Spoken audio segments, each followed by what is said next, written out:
So setting up for your barbell Romanian deadlift, you're going to need a barbell and plates. Now, how you're going to start this movement is going to be dependent on whether you're starting from a rack or starting from the floor. So if you're starting from a rack, it's a little bit nicer because you collect it out. But if you're starting from the floor, you have to make sure you perform a conventional deadlift before you're eligible or make it to do your Romanian deadlift. So let's get into our conventional deadlift position because you have to correctly lift it off the floor. So you're going to shift your hips back, grab hold of the bar, lock your shoulder blades in, big deep breath in, squeeze your stomach, stand up tall.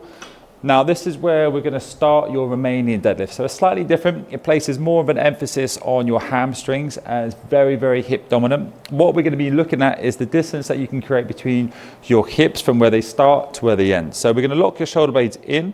Again, you're going to breathe in and really brace your stomach, but you start with a soft knee. And now we're not going to change the angle of your knee. So just a soft knee.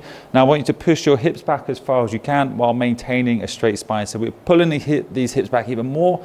Once you get past your knee, you're going to pause and then you're going to push into your heels, exhale, stand up tall.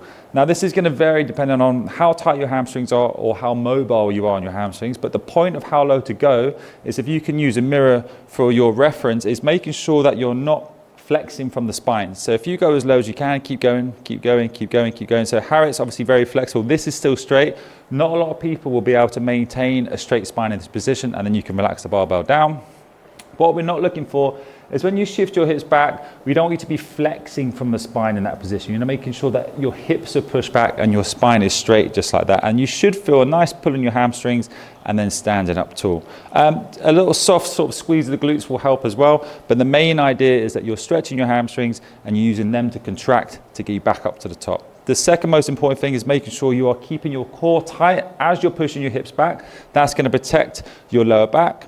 And then the third most important thing is keeping a tight upper body. Don't bend your arms, these are going to stay straight, and your lats are going to stay engaged as well. And then when you're ready to place the barbell down, you have to put it down correctly. So you just bend your knees and place it down.